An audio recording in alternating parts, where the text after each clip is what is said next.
Donc, je pense on va commencer le tout tranquillement. En fait, je veux vous remercier tout d'abord là, pour être présent et présente à notre premier webinaire qu'on offre sur l'expérience de stage chez Raymond Chabot Grant Thornton. On est vraiment content de sentir votre intérêt pour en savoir plus sur notre firme et sur les stages qu'on offre. Je veux que vous preniez note que le webinaire est enregistré en ce moment. Donc, si jamais vous avez peut-être des collègues étudiants qui n'étaient pas disponibles ce midi là, pour participer au webinaire, vous pourrez facilement leur dire là, que le webinaire sera disponible là, pour la réécoute. Et vous-même, si vous voulez le réécouter, vous pourrez également. Je vous dirais que tout le long du webinaire, vous allez avoir la chance de poser des questions. Donc, dans la partie Q&A en bas à droite, vous allez pouvoir écrire là, vos questions. On a un collègue qui va nous arrêter à quelques moments dans la rencontre pour nous permettre de répondre. Donc, le webinaire se veut vraiment interactif. Moi, j'ai envie de répondre à vos questions. J'ai envie d'interagir avec vous. Donc, vraiment, n'hésitez pas à le faire. Donc, on peut peut-être commencer par des présentations. Je me présente, mon nom est Ariane Maillot-Rivard, je suis conseillère en acquisition de talent chez Raymond Chabot depuis 2016. Je vous dirais que dans mon parcours, j'ai eu à accompagner des candidats dans des processus de recrutement dans pas mal tous nos départements, donc que ce soit en comptabilité, en fiscalité, en service conseil et en redressement et solvabilité. Et depuis le début de ma carrière, j'ai toujours été très impliquée là, dans le recrutement campus, donc autant recrutement universitaire que collégial au sein de notre firme, parce que, en fait, on embauche des stagiaires vraiment à chaque année dans presque tous nos bureaux à travers la province. Donc, c'est une pratique là, très ancrée chez nous. Aujourd'hui, j'ai la chance d'être accompagnée de ma collègue Caroline Lapierre qui va se présenter dans quelques minutes. Et on a Jérémy Derry-Bergeron, qui est un intermédiaire au bureau de Québec, qui va nous parler un petit peu de son parcours, de son expérience de stage qu'il a eu chez nous. Donc, en fait, aujourd'hui, on a décidé de vous donner plus d'informations sur les stages parce que on sait, hein, le cheminement vers le titre CPA, c'est quand même assez ardu. Il y a les stages sont nécessaires avant l'obtention du titre. Il y a des stages qui sont très conseillés aussi avant l'écriture de l'examen. Donc, aujourd'hui, le but, là, c'est vraiment de répondre à vos questions et vous parler un peu de la firme. Donc, Caroline, je te laisse te présenter. Oui, merci Ariane donc, pour cette belle présentation. En effet, merci à tous d'avoir pris un instant pour venir discuter avec nous ce midi. De mon côté, là, en effet, mon nom c'est Caroline Lapierre. Pour ceux qui ne me connaissent peut-être pas déjà, je travaille au recrutement pour toute la région de Montréal et la région de l'Outaouais, donc Ottawa, Gatineau et nos autres bureaux également. Puis, ça fait déjà un peu plus d'1 an que je fais partie de RCGT. J'ai terminé, dans le fond, un bac à l'UQAM il y a un peu plus de 2 ans déjà. Puis, je me suis jointe à cette équipe. Je suis très contente d'être parmi RCGT, ne serait-ce que pour la diversité de tout ce que j'ai à accomplir. Là. Oui, il y a le recrutement des stagiaires, votre accueil quand vous arrivez avec nous et tout ça, mais il y a également toute votre évolution dans la firme, tous nos programmes internes comme la gestion de la performance, puis des programmes de reconnaissance aussi. Donc, je vous suis là un peu, je dirais, parmi vos différentes étapes puis vos différents échelons. Puis, sinon, de ce côté-là, je dirais, ça fait pas mal le tour rapidement de ma brève présentation. Je pourrais peut-être laisser Jérémy juste faire une petite introduction rapidement de qui il est, puis il va pouvoir en parler un peu plus tard aussi également. Absolument. Donc, je m'appelle Jérémy, je suis intermédiaire au bureau de Québec. Puis là, ben, en fait, sous peu, là, je vais vous parler de mon cheminement, mais grosso modo, moi, j'ai obtenu mon baccalauréat en administration à l'Université Laval en 2018. Puis j'ai écrit mon ESC l'an dernier, fait qu'en 2019, puis je suis rentré à travailler à temps plein chez Raymond Chabot au courant de l'automne. Mais pour le reste, je vais vous expliquer ça dans quelques minutes. Merci, Jérémy. Ce ne sera pas bien long. Là. On va pouvoir peut-être juste avoir une petite pause d'un instant, là, le temps que notre présentation s'affiche. On vous revient dans quelques petites secondes.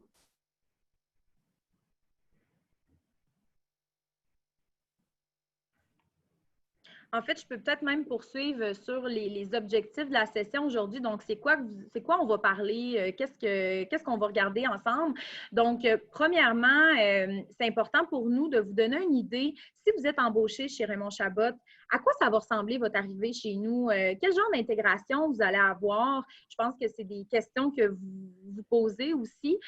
Donc, ça va être un élément qu'on va regarder ensemble. Autre chose, quel genre d'accompagnement on va vous donner?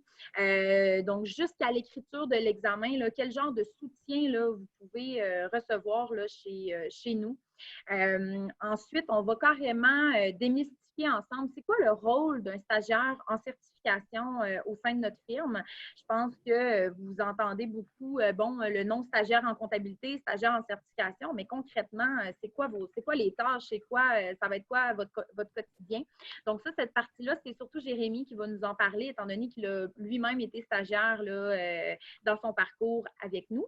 Et aussi, on va vous parler de certains éléments, je crois, qui nous démarquent en fait en tant que firme pour les stagiaires. Donc, on va faire le tour de tous ces points-là ensemble. Donc, comme Ariane le disait, effectivement, on va avoir, c'est ça en premier lieu, votre arrivée chez CGT. Donc, de notre côté, vraiment, là, quand vous arrivez avec nous, vous avez tout ce qui est une formation, là, dans le fond, qui est faite sur mesure pour nos stagiaires, qui est développée pour vous. Donc, tous nos stagiaires sont vraiment présents là, pour une formation à tous les niveaux. De la formation plusieurs aspects. Donc, en premier lieu, vous allez pouvoir interagir avec vos autres collègues stagiaires là, qui se joignent en même temps à RCGT. Puis également, vous allez pouvoir là, apprendre à vous familiariser avec vos outils de travail, ne serait-ce que l'ordinateur, les différents logiciels auxquels vous allez toucher durant vos mandats concrètement. Par contre, on s'entend la formation qui est une durée d'environ une semaine habituellement. C'est vraiment la base sur laquelle vous allez pouvoir construire vos apprentissages au sein de vos équipes, puis dans votre arrivée sur vos différents mandats. Parlant justement là, de vos équipes, on s'entend qu'il n'y a pas juste la formation quand vous arrivez, il y a vraiment là, tout un accueil, une intégration qui se fait dans vos équipes de travail.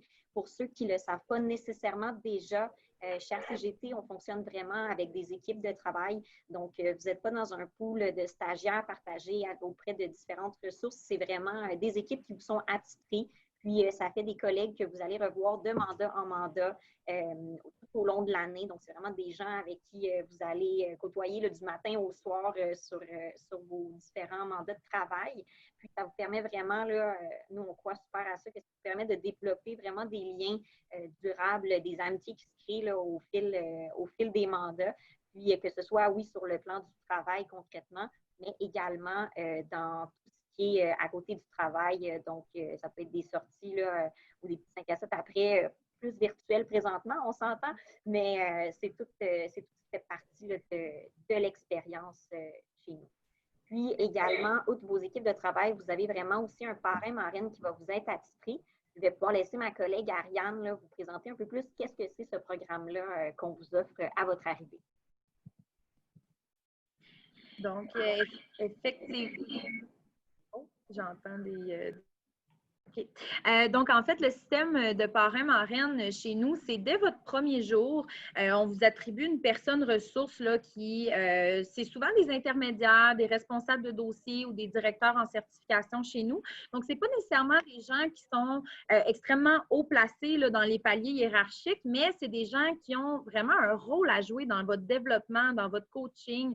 Tu sais, je le sais, quand on commence un nouvel emploi, des fois, il y a certaines questions qui peuvent vous sembler niaiseuses, mais ça ne l'est pas. Et nous, on va vous attribuer une personne qui est responsable de répondre à toutes les questions qui peuvent vous passer par la tête.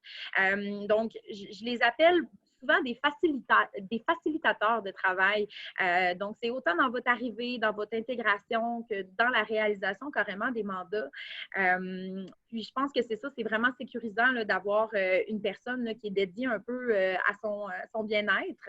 Et ce que je peux vous dire pour avoir vraiment parlé autant avec des stagiaires qu'avec des parrains marraines, ce processus-là est autant valorisant pour l'un que pour l'autre. Puis, je pense que même si vous rentrez comme stagiaire chez nous, éventuellement, vous allez évoluer. on va s'attendre aussi de vous qu'un jour, vous donniez de la formation à nos stagiaires et vous donniez un certain accompagnement. Donc, je pense que chez Raymond Chabot, Grant Thornton, c'est vraiment un cycle là, dans ce programme-là. On parle aussi de mentors. On a des mentors chez nous qui ont un rôle, je vous dirais que c'est des gens un petit peu plus seniors. À l'externe, on les appelle souvent les superviseurs de stage auprès de l'Ordre des CPA. Donc, c'est des gens qui vont être un petit peu plus impliqués là, au niveau de vos heures de travail, tout ce qui est vraiment là, relié avec l'Ordre des CPA. Vous avez aussi cette personne-là ressource. Je vous cite une citation là, d'une associée en certification, Mme Plourde, qui nous dit « Les recrues nous inspirent, nous apportent des idées nouvelles. De mon côté, j'aime faire en sorte que les jeunes se sentent bien, les aider à atteindre leur plein potentiel et à tisser leur propre réseau d'affaires. » Je pense que qu'est-ce qu'il faut retenir de ça, c'est qu'il y a une raison pourquoi chez RCGT, on embauche des stagiaires à chaque année, c'est qu'on est prêt à se réinventer, on aime entendre vos idées, on veut savoir, on veut vous entendre sur nos manières de faire. Est-ce que vous avez des nouvelles idées ou des choses à nous proposer? Donc, c'est un peu le système de parrainage chez nous. N'hésitez pas à poser des questions, encore une fois, dans la section. Ça va nous faire plaisir d'y répondre. Pour ce qui est de l'expérience de stage, là, une fois que vous avez fait la formation, que vous avez été accueilli dans vos équipes, c'est là que vous débutez vraiment là, le travail que vous allez faire au quotidien. Comment on s'assure de rendre l'expérience la plus agréable pour vous? On vous fournit un encadrement là, tout au long de votre stage avec nous, que ce soit un stage d'été ou un stage de deuxième cycle. Dans le sens encadrement, ce que je veux dire, c'est que vous ne serez jamais laissé à vous-même sur des mandats ou chez des clients. Vous serez toujours accompagné par des collègues, que ce soit votre parrain ou votre marraine ou d'autres collègues comme des intermédiaires ou des responsables de dossiers qui vont pouvoir être là pour faire les mandats avec vous, répondre à vos questions, s'assurer que vous comprenez bien le travail, les outils de travail, vous assister dans vos interactions aussi là, avec les clients. Donc, vous ne serez jamais laissé à vous-même 100%. On s'assure vraiment là, que vous ayez tout le temps une personne ressource sur qui vous pouvez compter dans vos mandats. Autre élément aussi qui est intéressant, on s'assure de vous donner une très belle autonomie dans votre parcours. Je m'explique par autonomie. Ce que je veux dire, c'est que vous avez vraiment là, la place pour grandir puis vous développer à votre rythme. Donc, on ne vous donne pas là, de contraintes à cet effet-là. C'est vraiment une façon pour nous là, qui est d'améliorer nos processus internes. On veut vraiment avoir là, une perspective de votre côté sur comment vous trouvez nos façons de travail. Est-ce que vous avez entendu des choses de votre côté, que ce soit sur les bancs d'école ou par des collègues dans votre réseau, que des meilleures façons, des meilleures pratiques pourraient être établies? Donc, cette autonomie-là, vous donne vraiment l'occasion de repenser un peu nos méthodes de travail, puis vous êtes écoutés quand vous proposez justement des nouvelles solutions ou des nouvelles façons là, de revoir un procédé sur un mandat. Au niveau de la progression, vous allez voir, on va en entendre souvent parler durant la présentation. Le mot développement, progression, c'est des choses qui vont revenir beaucoup. On a vraiment à cœur, en fait, le développement de nos ressources. On tient compte de vos intérêts. On va venir établir ensemble des objectifs à atteindre. Donc, sur quoi vous voulez vous développer? C'est quoi vos objectifs de carrière? Sur quoi vous voulez vous approfondir? Quel genre de compétences vous voulez aller chercher? Puis aussi, avez-vous un intérêt pour vous spécialiser dans un champ d'expertise ou dans un secteur d'activité? Donc, on va vraiment être à l'écoute de c'est où que vous voulez aller là, dans quelques années. Pour vous faire un plan de la progression normale chez Raymond Chabot en certification, et bien entendu, là, ça dépend de votre parcours, ça dépend de bien des éléments, mais le parcours normal, vous débutez à titre de stagiaire en certification. Ensuite, lorsque vous êtes un petit peu plus à l'aise, on tombe sur le palier de intermédiaire, donc comme est Jérémy en ce moment. Ensuite, on devient responsable de dossier, qui sont nos CPA auditeurs, donc c'est notre appellation à l'interne. Vous pouvez devenir aussi directeur en certification. Pour vous donner une idée, la moyenne d'âge de nos directeurs, c'est de 28-29 ans. Donc, je vous dirais que c'est assez rapide. Et vous pouvez aussi devenir directeur principal et même associé au sein de notre firme. Maintenant, en termes d'accompagnement, j'en ai parlé un petit peu tantôt, mais si on précise pour le programme de suivi universitaire, donc vraiment l'accompagnement tout au long jusqu'à l'écriture de l'EFC, c'est un programme qui n'est pas obligatoire, mais c'est vraiment des outils, des ressources qu'on vous donne gratuitement, puisqu'on tient énormément là, au taux de réussite de l'EFC, puis sachez qu'on a un très, très bon taux chez RCGT. Qu'est-ce que ça inclut, ce programme-là? C'est des ressources à l'interne qui vont venir vous accompagner là, pour l'étude de l'examen. Donc, le système de parrainage que je vous expliquais tantôt, ça rentre là-dedans. On a des ateliers d'études qu'on va organiser, on fait des simulations d'examen. On a même des ateliers de gestion de stress parce que, honnêtement, même si vous êtes super bon au niveau technique, c'est un examen quand même assez lourd, je vous dirais. Donc, on vient offrir aux étudiants la chance d'avoir des ateliers pour bien gérer leur stress et vraiment mettre toutes les situations possibles pour qu'ils réussissent. Justement, je suis désolée. Oui. Ariane, je vais te couper. C'est la voix de Raymond Chabot ici. Oui. En fait, j'avais une question de la part d'un des participants qui se demande à quoi on peut s'attendre comme mesure de performance en tant que stagiaire en certification. Oui, c'est une excellente question. En fait, je pense que je laisserai même Jérémy répondre. Jérémy, quand on a établi ensemble tes objectifs, comment ça s'est passé? Est-ce que tu peux nous parler un peu de ton expérience? En fait, je dirais quand on rentre comme stagiaire, les gens qui sont avec nous et qui travaillent avec nous savent que, on est nouveau, que le stage, généralement, ne dure pas très, très longtemps. Pour le stage d'été, on parle d'environ 2 mois. Le stage d'hiver, peut-être un peu plus, là, autour de 3 à 4 mois. Mais à ce niveau-là, les gens qui sont un peu nos supérieurs hiérarchiques sont super compréhensibles de la situation. Puis les attentes lorsqu'on est stagiaire sont beaucoup moindres que lorsqu'on revient de l'EFC, par exemple, qu'on est intermédiaire, puis après qu'on monte d'échelon. À ce niveau-là, ce qu'on s'attend de nous, c'est surtout au niveau de l'apprentissage. C'est d'apprendre à utiliser les différents outils, les différents logiciels, à apprendre un peu comment de l'audit ça se déroule. Mais il n'y a pas je dirais, il n'y a pas nécessairement de niveau de performance qui est attendu lorsqu'on est stagiaire, mais ce qu'on vise surtout, c'est vraiment plus un apprentissage là, au cours des stages. Merci beaucoup, Jérémy. Il y a une autre question également, Ariane, qui est rentrée. Vous parlez beaucoup de progression aussi, puis on parlait également des différents départements dans l'intérieur de la firme. La question nous vient de Daryl qui nous demande est-ce qu'il y a une possibilité de rotation à l'interne, donc au niveau des différents départements? On parlait de certification, fiscalité, redressement. Est-ce qu'il y a une possibilité de rotation, justement? Absolument. Donc, en termes de mouvement à l'interne, c'est quelque chose qu'on est très ouvert. J'ai plusieurs exemples là, en tête. Ça peut être quelqu'un qui a commencé son parcours en certification comme stagiaire et finalement eu la piqûre pour la fiscalité. On va même jusqu'à aller à vous faire un soutien financier pour aller acquérir cette maîtrise-là.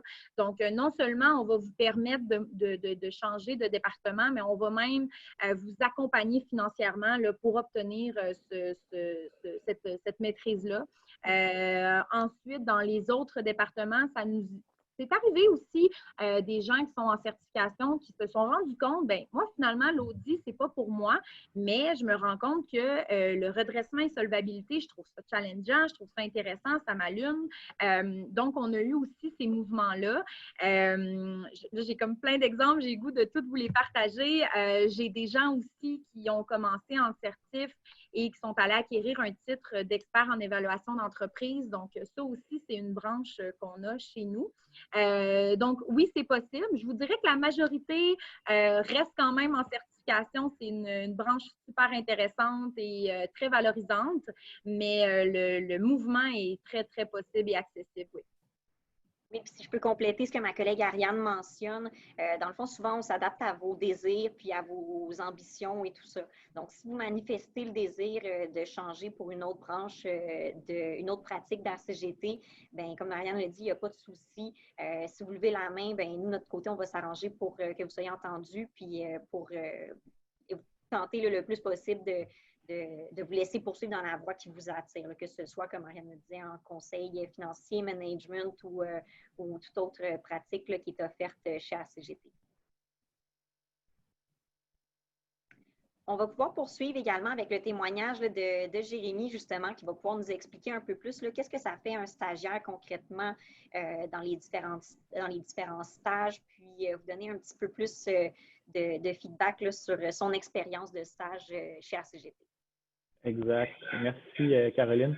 Donc, écoutez, un gros merci à tous ceux qui sont là. Je suis super content d'être là avec vous aujourd'hui pour vous parler là, quand Ariane m'a proposé de livrer un témoignage. J'étais hyper motivé de faire ça. Puis d'ailleurs, c'est drôle parce que moi et Ariane, c'est justement pendant le recrutement qu'on s'est connus. À l'époque, on pouvait se déplacer pour faire une visite physique des bureaux, mais on s'était rencontrés justement pendant les entrevues, je pense, pendant la visite de bureau à Québec, puis on a toujours continué à se parler un peu. Donc, c'est ça, c'est drôle d'être là encore aujourd'hui, mais dans une autre position. Donc, pour vous faire un petit résumé, dans le fond, moi, en fait, j'ai pas commencé en comptabilité quand j'ai étudié à l'Université Laval. Moi, j'ai plutôt commencé un baccalauréat en kinésiologie parce que je pensais vraiment que ma voie, c'était au niveau des sciences de la santé, au niveau des sciences pures. Parallèlement à ça, moi, je faisais partie de l'équipe de natation du Rouge et Or. Fait que c'est sûr qu'il y avait quand même un filon très, très santé sportif dans tout ce que je faisais. Puis, au bout d'un an, j'ai réalisé, en fait, que c'était pas pour moi. Que ces études-là, c'était peut-être intéressant d'un point de vue sportif parce que, bon, je pratiquais du sport, mais d'un point de vue professionnel, ça l'était un peu moins. Puis, parallèlement à ça, j'avais toujours aimé tout ce qui était un peu plus business. Donc, c'est pour ça qu'après un an, là, je me suis redirigé dans le baccalauréat en administration. Puis, au cours de mon bac, là, il a fallu que je décide entre la finance et la comptabilité. Puis, finalement, j'ai opté pour la comptabilité parce que je trouvais en fait que les domaines de travail étaient beaucoup plus versatiles. On pouvait faire soit de l'audit, qu'on pouvait faire de la comptabilité financière, on pouvait aller travailler comme contrôleur en entreprise. Donc, je trouvais que c'était beaucoup, beaucoup plus large. Puis, étant donné qu'à ce moment-là, je ne savais pas exactement ce que je voulais faire là, à titre comptable, je pensais que c'était un bon titre à faire. Donc, j'ai complété mon baccalauréat en 2018, comme je disais tout à l'heure. Puis, en fait, moi, j'ai fait mon DESS en accéléré. Donc, j'ai terminé mon bac en 2018, j'ai fait mon DES en 2019, puis ce qui m'a mené là, à l'écriture de l'EFC en septembre dernier. Donc, voilà, moi, après ça, après 1 ou 2 ans là, de baccalauréat est venu le moment de rechercher un stage. Puis à ce moment-là, pour moi, c'était tout nouveau là, parce que oui, j'avais eu d'autres expériences de travail, mais de rechercher un stage, c'est quelque chose d'un peu plus sérieux parce que souvent, c'est un milieu de travail dans lequel on souhaite revenir après nos études. Donc, c'est pour ça qu'on fait aussi un choix de carrière à ce moment-là, puis c'est ce qui rend le choix un peu plus déterminant, puis c'est ce qui fait aussi également qu'on veut faire le bon choix à ce moment-là. Donc, moi, j'ai rencontré plusieurs cabinets, j'ai fait plusieurs visites, plusieurs entrevues, mais au final, mon choix s'est vraiment posé sur RCGT. Puis, une des choses déterminantes, puis vous allez peut-être entendre aussi là, lors de votre recherche de stage, c'est on cherche à avoir un fit. Puis, au-delà de la réputation de la firme, au-delà de tout ce que ça peut offrir, ce qui est important, c'est de vous retrouver au sein de des gens qui partagent des valeurs communes à vous, des gens avec qui vous vous entendez bien. Puis moi, dès les premières entrevues, dès les premiers moments où j'ai rencontré des gens de CRCGT, c'est vraiment là où ça a cliqué. Je me rendais compte que, pour moi, des valeurs qui étaient importantes, c'est des valeurs d'esprit d'équipe, de coopération, mais aussi des certaines valeurs de performance puis d'excellence aussi, parce que j'étais quelqu'un qui mettait les efforts dans ce qu'il faisait et qui souhaitait bien réussir également. Puis rapidement, je me suis rendu compte que ça cliquait avec RCGT, puis c'est pour ça que j'ai fait ce choix-là. Puis c'est un choix que je regrette absolument pas. Maintenant, 1 an et demi, 2 ans plus tard, après avoir sélectionné ça comme milieu de travail. Donc ça, c'est pour la petite histoire de comment je m'en suis rendu à travailler en comptabilité. Par la suite, au niveau du stage, moi, comme je vous disais, dans le fond, j'ai fait seulement un stage d'été, donc un cheminement, ce qu'on appelle normal, c'est de faire un stage d'été, puis de revenir en fait 1 an et demi plus tard pour faire son stage d'hiver. Donc moi, je n'ai pas fait de stage d'hiver. Par contre, je peux vous parler du stage d'été. C'est sûr que c'est quelque chose de nouveau. Quand on a des emplois étudiants, souvent, c'est beaucoup au niveau du service à la clientèle. Bon, ça peut prendre d'autres formes également, mais souvent, c'est des emplois dans des magasins, des restaurants, etc. Puis là, on tombe dans quelque chose qui est totalement différent parce que là, c'est le moment de mettre en application des connaissances qu'on a eues à l'école, mais on n'a pas complété un baccalauréat, on n'a pas fait de DESS encore au moment du premier stage. Donc, c'est sûr que des fois, il y a des connaissances qu'on n'a peut-être pas acquises encore, mais qu'on va développer pendant ce stage-là. Puis, moi, en fait, ce que j'ai adoré du stage, c'est que les gens n'hésitaient pas à me laisser leur poser des questions. Parce que, comme je dis, on n'est pas rendu au point d'avoir passé notre EFC, d'être vraiment très, très bon avec tout ce qui est au niveau comptable. À la limite de l'audit, on en a fait plus ou moins pendant notre baccalauréat au moment du stage. Donc, c'est quand même nouveau pour nous. Mais moi, sur mes équipes de travail, j'étais avec des gens qui étaient super gentils, qui faisaient toujours attention à savoir est-ce que j'avais des questions, est-ce que j'avais des problèmes, est-ce que ça se passait bien dans mon travail. Puis aussi, ce qui est intéressant, c'est qu'on change souvent d'équipe de travail. Donc, au final, moi, quand j'ai quitté mon été de stage, je connaissais pratiquement tout le monde au bureau. Versus si on avait eu uniquement des équipes qui étaient faites d'avance, oui, j'aurais peut-être développé un lien plus important avec les mêmes personnes, mais il reste qu'il y aurait eu plein de monde au bureau que je n'aurais pas connu. Donc ça, pour moi, c'est un avantage de faire mon stage ici. C'était vraiment de permettre de travailler avec plein de gens, de découvrir des méthodes de travail parce qu'évidemment, tous ces gens-là ont des méthodes de travail des fois qui peuvent être différentes. Puis également, un autre des avantages CRCGT, c'est de toucher à plusieurs types d'entreprises. Parce que, bon, là, ma lumière vient de se fermer. OK. Désolé, on a des lumières automatiques au bureau, fait que des fois, quand ça ne bouge plus, après un certain temps, la lumière ferme. Donc, ouais, pour continuer sur ce que je disais, ce qui est intéressant chez RCGT, c'est qu'on a plusieurs types d'entreprises. On a autant des entreprises cotées en bourse que des PME, des OSBL, des plus petites entreprises. Donc, ça fait que d'un point de vue, puis là, je parle vraiment plus au niveau professionnel parce qu'évidemment, quand on est stagiaire, oui, on va sentir un peu ce changement-là, mais un peu moins que lorsqu'on rentre travailler pour de vrai. Mais vraiment, pour votre carrière professionnelle, je pense que c'est un gros plus parce que ça vous permet de travailler sur plusieurs structures d'entreprise. Ça vous permet également d'utiliser des normes comptables qui sont différentes parce que, évidemment, les normes comptables sont différentes, tout dépendant qu'on soit avec une entreprise cotée en bourse où on utilise les IFRS ou encore une entreprise qui utilise les normes pour OSBL. Donc, ça, vraiment, pour votre développement de carrière professionnelle, évidemment, c'est un plus de travailler chez RCGT. Donc, je vous dirais que c'est pas mal ça.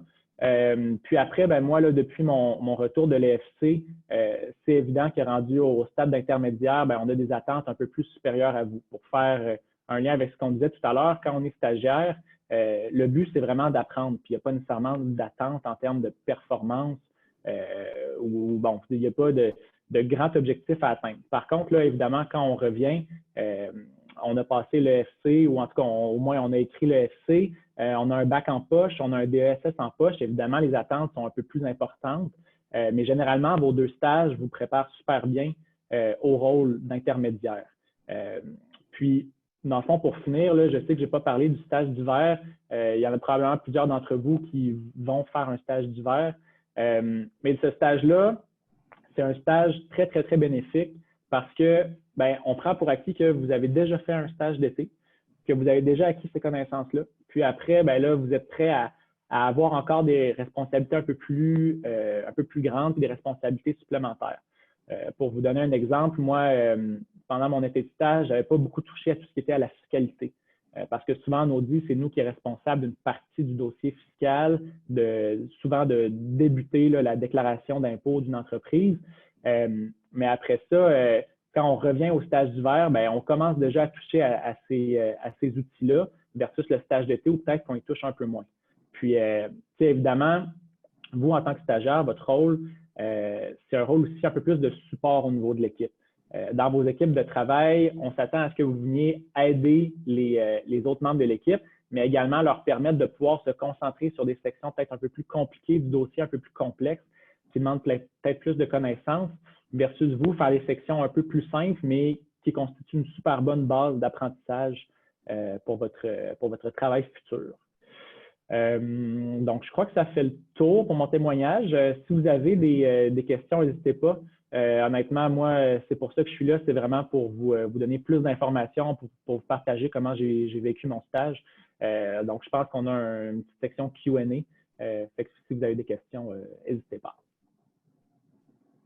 Merci beaucoup, Jérémy, pour ton témoignage. Je suis certaine que toutes les personnes présentes là, sur le webinaire ont trouvé ça fort intéressant.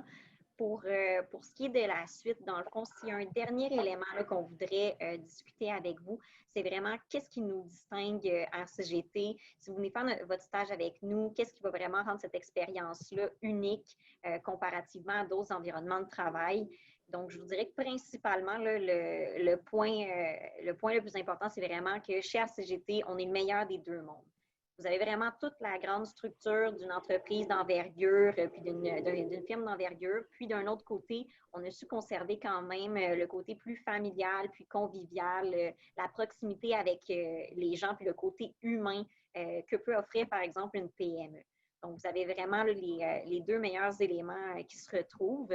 Puis, comme on le disait tout à l'heure, on croit vraiment fortement notre système est basé sur des équipes de travail. C'est vraiment là, la pierre angulaire, si je peux me permettre, ce qui vous permet de développer des liens avec vos collègues, puis de poursuivre là, vraiment de mandat en mandat avec des expériences qui sont enrichissantes pour vous, autant sur le plan professionnel que relationnel. On a également aussi tout ce qui est la proximité avec les clients. Comme Jérémy l'a mentionné, vous allez être amené là, vraiment à aller chez des clients, que ce soit en présentiel ou en virtuel là, par les temps qui courent. Donc, vous allez avoir des interactions là, quotidiennes dès votre arrivée là, avec les clients. C'est vraiment ce qui va vous permettre là, de développer vos réflexes professionnels, puis de vous outiller pour vous aider là, vraiment dans tout le reste de votre parcours professionnel. Effectivement. Merci, Caroline.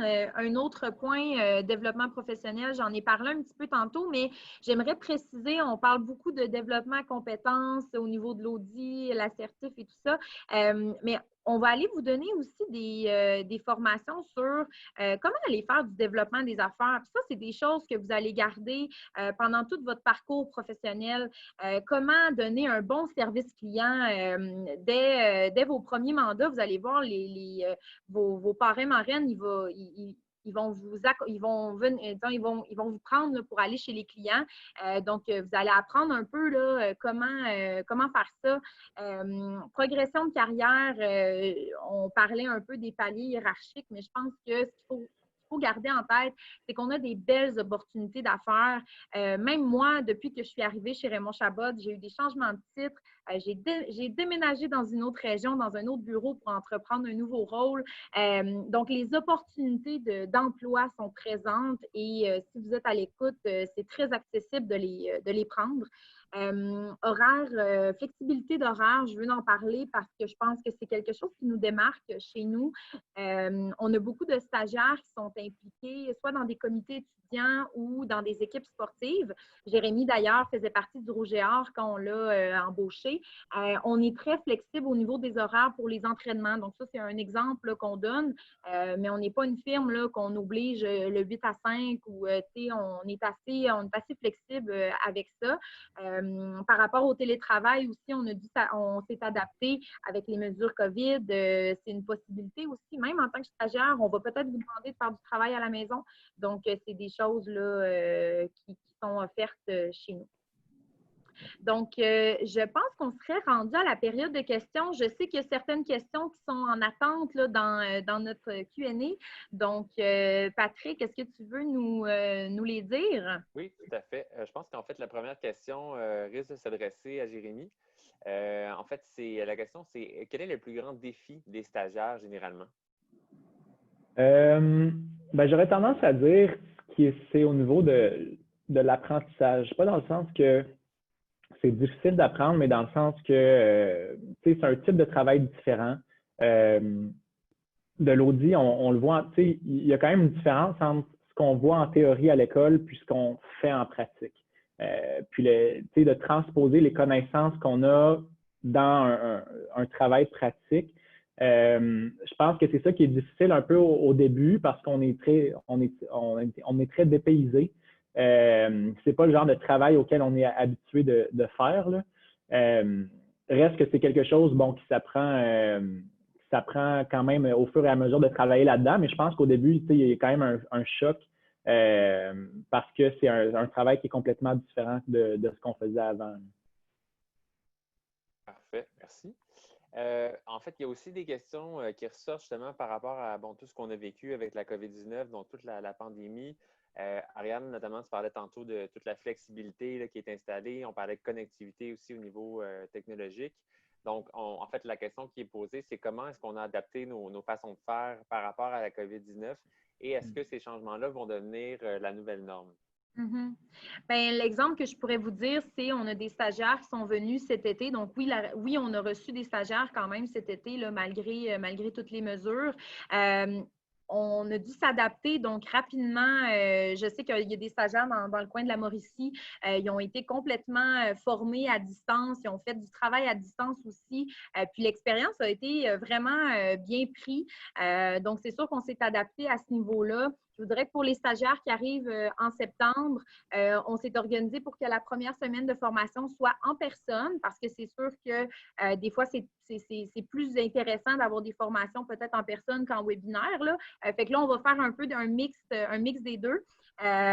Puis, comme je disais, là, il y a vraiment la possibilité de faire un peu des deux, mais pas tranquillement, pas vite. On recommence à faire nos rencontres clients, on recommence à rencontrer des gens, là, donc on revient un peu dans le mode, mais on respecte vraiment les règles de distanciation. Puis, on a la chance, Caroline en a parlé tantôt, on a la chance d'avoir des outils technologiques à la fine pointe. Donc, on peut travailler de n'importe où. Donc, ça vient vraiment faciliter notre travail à ce niveau-là. Puis d'un autre côté, si je peux me permettre de compléter ce que ma collègue Ariane mentionnait, on avait déjà des grandes possibilités, tout de même au niveau du télétravail, c'était quand même une réalité là, qui était présente au sein de la firme. C'est sûr que là, ça a été accentué là, grandement vu que tout le monde s'est ramassé un petit peu en télétravail du jour au lendemain, mais ça n'a pas été trop déboussolant du fait que tout le monde avait déjà des ordinateurs ou tout le monde pouvait déjà travailler de la maison ou de d'autres endroits à cause qu'on utilise le cloud comme dans nos façons de faire. Donc, on a eu un petit ajustement, mais comme Ariane le mentionne, on a des gens qui retournent chez les clients en respectant les mesures de distanciation, évidemment. On a certaines personnes qui sont présentes dans les bureaux, mais est-ce que ça va devenir la nouvelle façon de faire tout ça? Je pense que ça reste à voir. Là. Il y a des gens qui aiment beaucoup là, l'interaction avec les autres. Là. Donc, ce volet-là, c'est sûr qu'en télétravail, on a des occasions là, de le faire, comme par exemple durant nos stagiaires cet été, on a eu plusieurs activités Zoom, des 5 à 7 en ligne avec eux, avec leurs équipes également qui étaient organisées pour garder un peu cette connexion-là là, avec les collègues. Si je peux me rajouter juste un petit dernier élément, parce que Caroline, tu m'as fait te parler d'ordinateur, ça m'a juste fait penser. En passant, lorsque vous êtes stagiaire chez Raymond Chabot, souvent, vous venez en stage, vous retournez à l'école, après ça, vous revenez chez nous. Mais pendant ces pauses-là, même quand vous retournez à l'école, vous le gardez, cet ordinateur-là. Donc, ça peut être un outil aussi là, que vous pouvez garder pour prendre des notes. C'est sûr que la majorité d'entre vous, j'imagine que les cours vont être en ligne, mais vous obtenez cet outil-là. Là. Merci, très clair comme réponse. Est-ce que la prochaine question, en fait, il y en a deux qui se rejoignent beaucoup. Donc, premièrement, est-ce qu'on peut commencer avec un stage d'hiver ou est-ce qu'on doit faire un stage d'été en premier? Et en même temps, l'autre question dans ce sens-là, excusez, je vais la retrouver, c'était en fait concernant les stages. Vous dites que le stage d'été dure 2 mois, celui d'hiver 3 à 4 mois. Au-delà du délai, est-ce que le contrat est automatiquement renouvelé ou comment ça fonctionne pour la suite des choses? Okay. Je dirais premièrement pour les stages, là, dans le fond, on accueille vraiment des personnes à toutes les étapes de leur cheminement. Donc, on s'adapte. Quand on disait qu'on a une grande flexibilité, on s'adapte beaucoup à votre cheminement. Si vous avez un stage d'été à faire, si vous n'en avez pas à faire parce que vous ne le désirez pas, on s'entend que le stage d'été, c'est optionnel dans le sens où ce n'est pas obligatoire pour tous dans le cheminement typique du bac. Vous n'êtes pas obligé d'en faire un si vous voulez vous concentrer puis faire vos études puis en faire un juste au DES. Il n'y a pas de problème, c'est quelque chose qui peut se faire. On embauche même des personnes qui ont écrit le FC puis pour débuter là, à la fin de leur EFC ou la période suivante. Donc, on est vraiment flexible à ce niveau-là. Tout dépend là, de nos besoins de recrutement du moment, mais c'est sûr que il est important de garder en tête que comme on fait le recrutement souvent un peu à l'avance quand même, faut juste s'assurer que le besoin qu'on cherche à combler puis que votre période de disponibilité fonctionne. Mais à partir de là, si ça fonctionne, on n'a pas de problème, même si vous avez déjà fait un stage antérieur ou pas. Ce n'est pas quelque chose qui peut vous nuire là, dans votre recherche de stage. Oui. Si je peux répondre à la question au niveau des contrats, tout le long du webinaire, je pense qu'on vous a montré à quel point on s'investit vraiment dans votre accompagnement de stage, dans les formations, dans l'encadrement. Donc, c'est sûr que nous, notre but, c'est vraiment de vous garder à long terme, c'est de vous accompagner jusqu'à temps que vous obtenez votre titre CPA. Donc, nos contrats sont également faits ainsi. Donc, si vous venez faire un stage d'été ou même d'hiver avant l'écriture de l'EFC, vous allez voir que dans les modalités de contrat, il va même déjà indiquer les dates qu'on s'attend à vous revoir chez nous.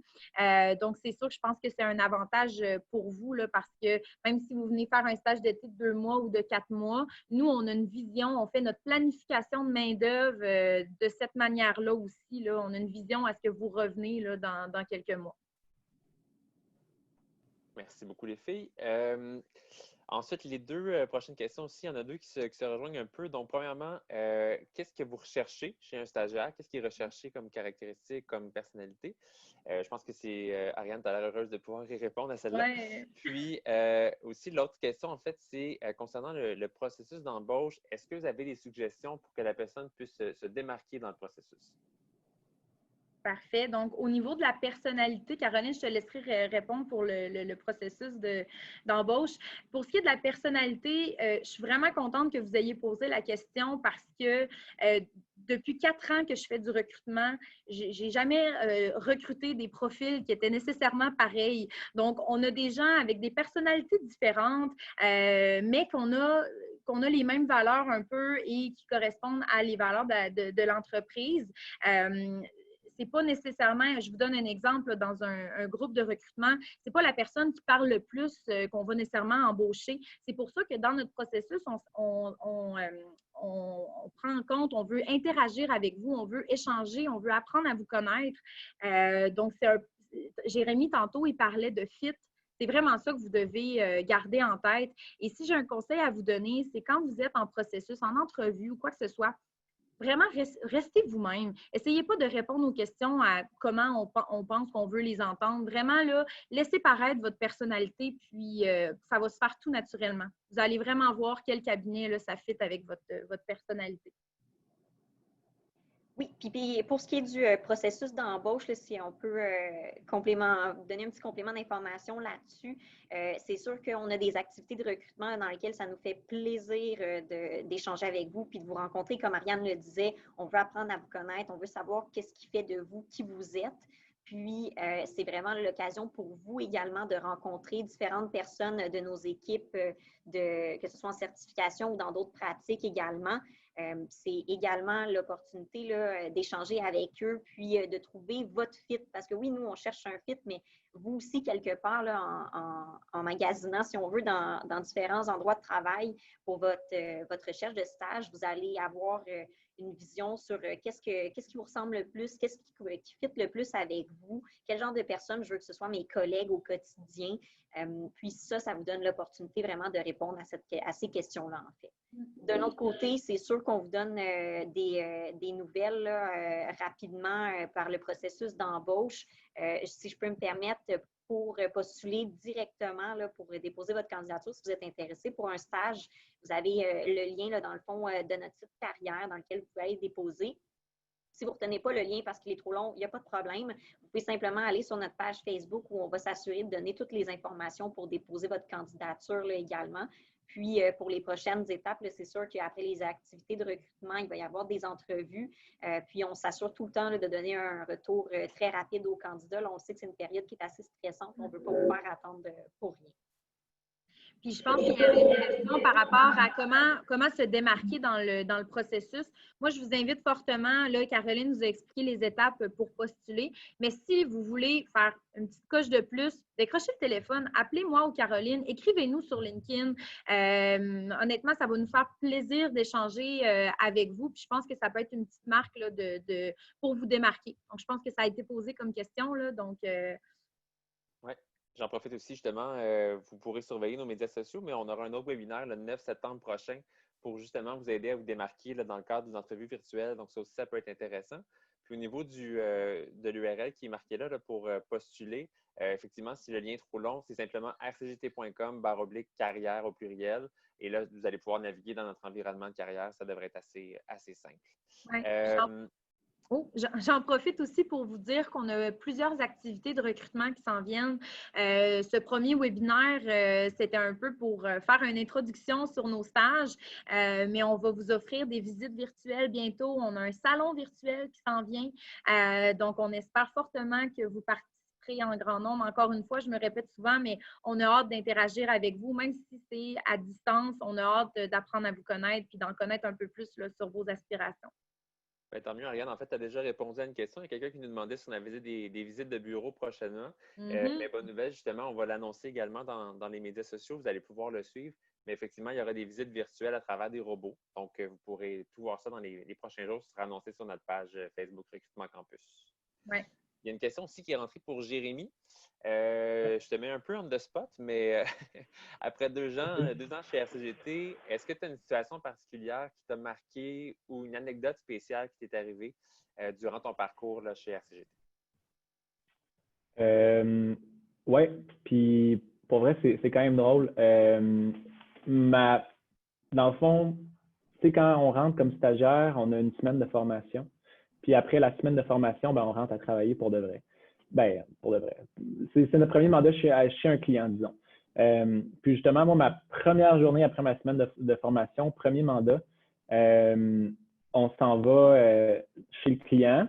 Fait que de un, ben, je connais pas nécessairement l'emplacement où c'est. Je connais pas nécessairement non plus les personnes avec qui je travaille. Oui, je les ai peut-être croisées au bureau une fois pendant la semaine de formation, mais je les connais pas tant que ça non plus. Fait que moi, j'arrive sur place, puis il y avait genre une alarme d'incendie chez le client.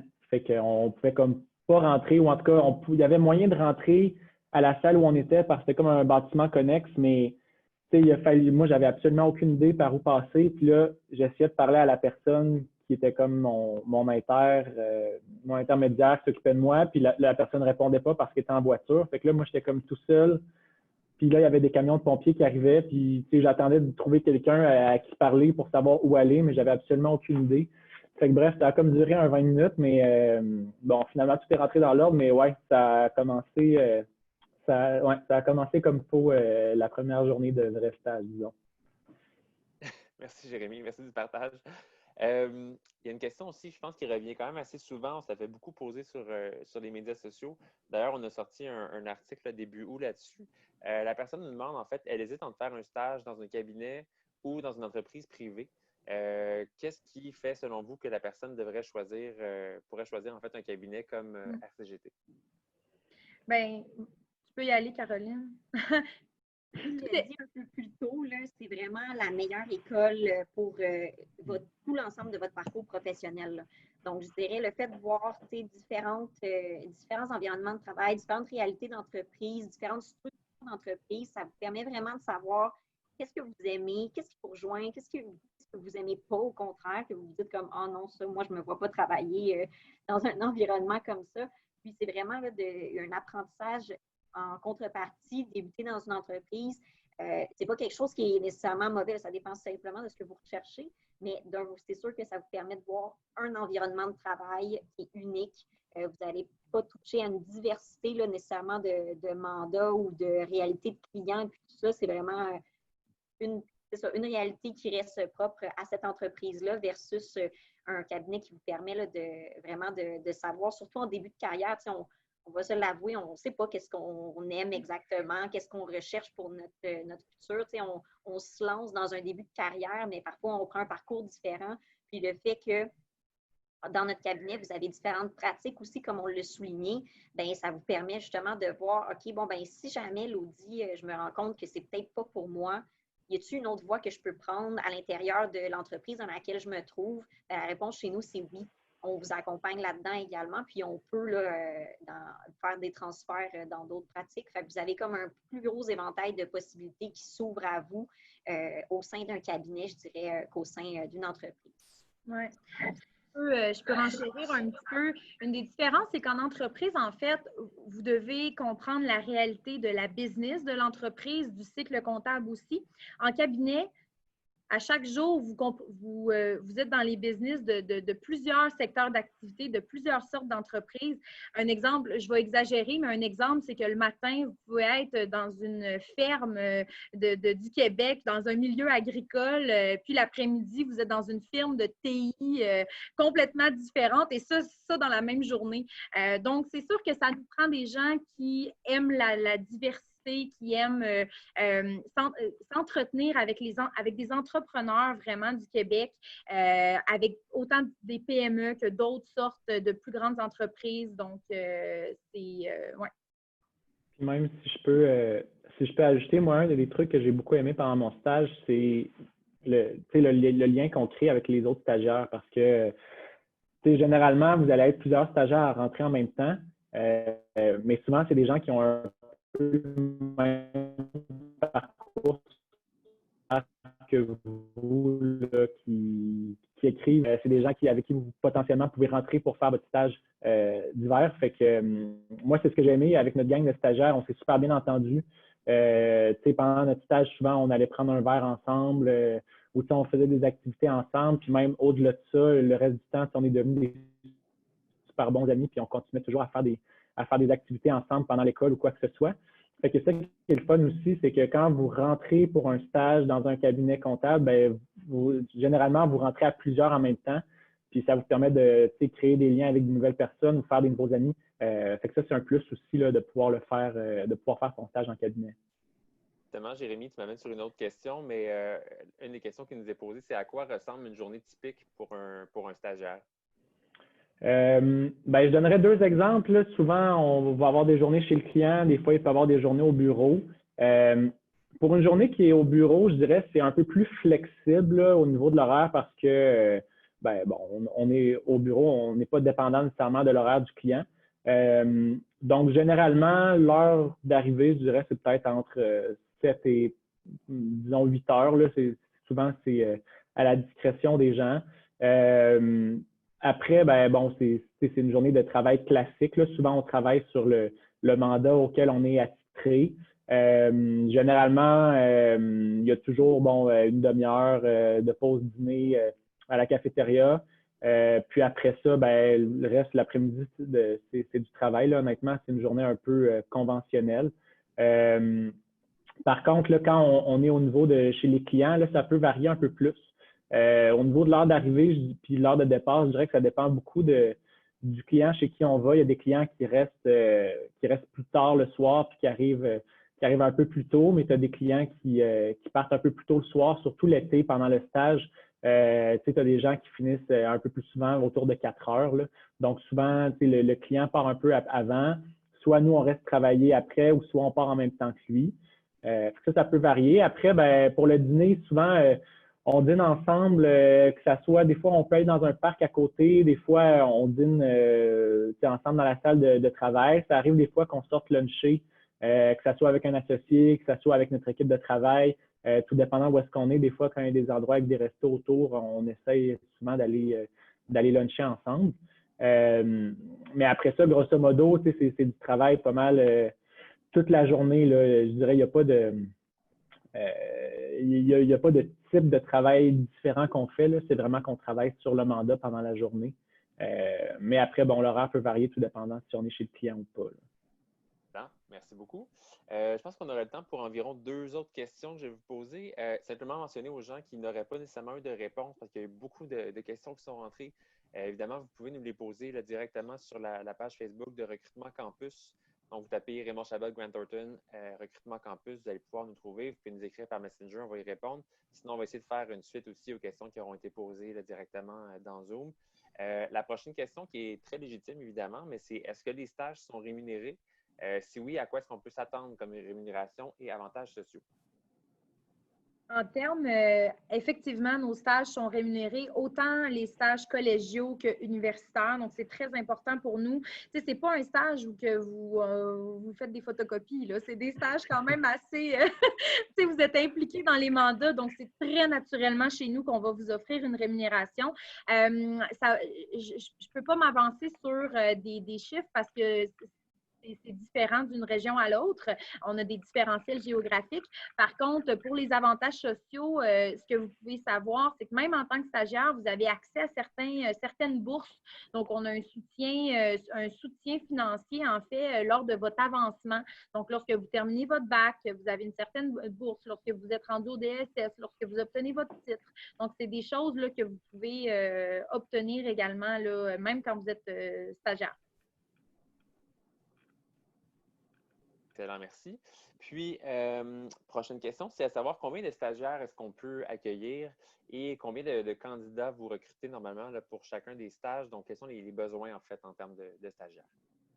Je dirais qu'à côté recrutement, on a différentes périodes de recrutement dans l'année.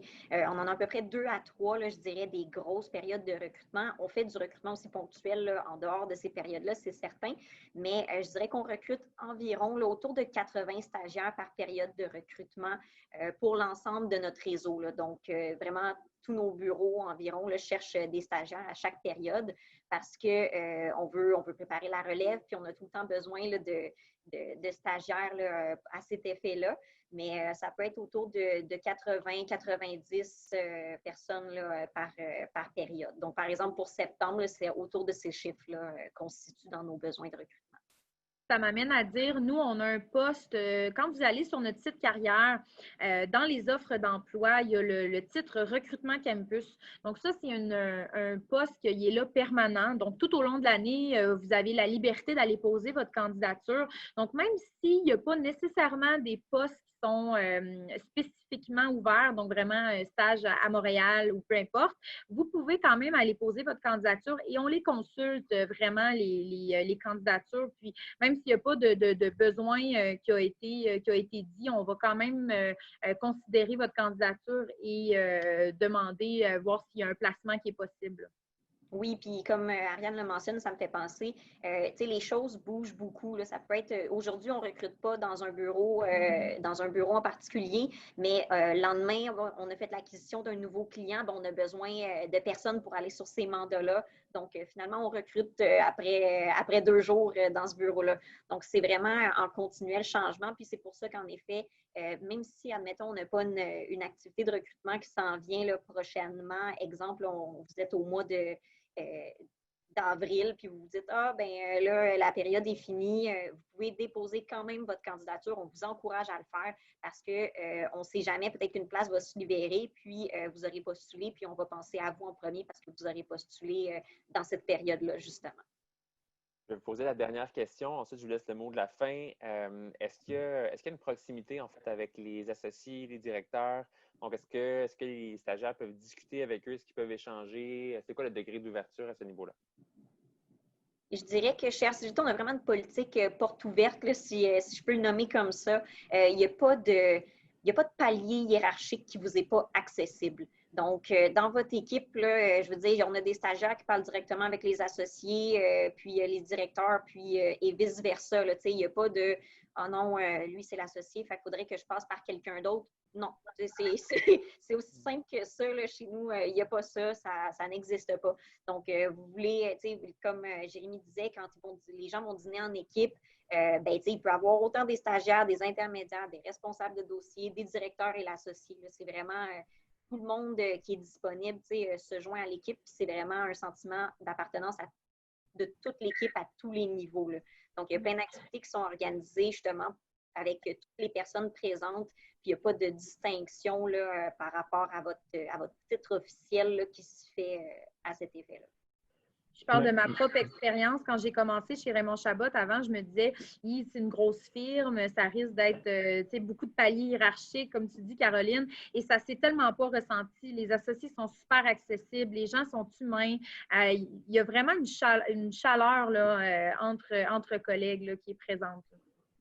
Puis même moi, quand je suis rentré pour faire mon stage, tu sais, j'avais un peu cette mentalité-là que, bon, les associés, c'était des gens qui étaient vraiment au-dessus de nous, puis c'était des gens qui étaient hyper occupés, puis qu'il n'y avait pas le temps de nous parler ou quoi que ce soit, mais c'est des gens avec qui, moi, souvent, ça arrive de faire des blagues, où on raconte des histoires, puis ils trouvent ça bien drôle, là. Eux, ils aiment bien ça, savoir c'est quoi les potins dans le bureau, puis ça se promène dans le pool où les gens travaillent, puis ça vient nous parler des affaires, fait que, non, il n'y a rien à craindre. Tu sais, des fois, on n'a pas l'impression qu'il y a beaucoup de distance hiérarchique entre nous et les associés.